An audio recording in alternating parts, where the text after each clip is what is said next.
Kiswahili kiani nisikie kama ni bongo. Tulikuwa tunapita nisikia ndio marafiki yangu.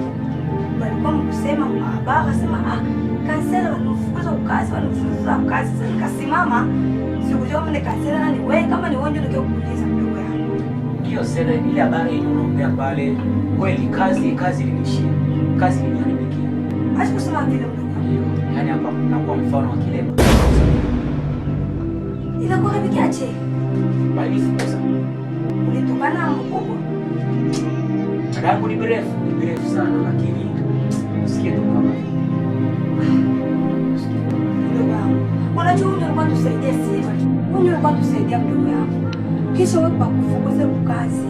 Sasa sisi tutakimbilia kwa nani mwingine? Dada yangu ni hapa kiliko yenye kuniisha moya.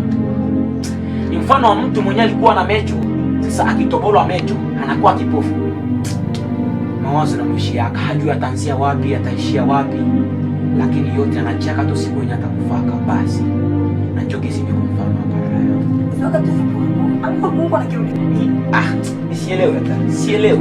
Tuko na bibi yangu hapa tunaikala.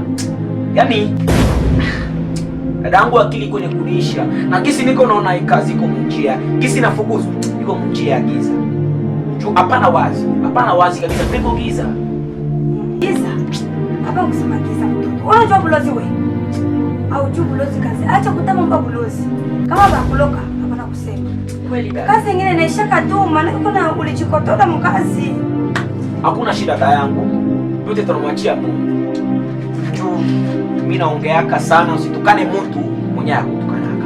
Jambo yako nisitukane mlozi juu ayani lokaka. Ndio basi kiko nikaba kama mshingo hivi kananiponona. Jona sauni mwema. Utamu kumbuka Yesu salama.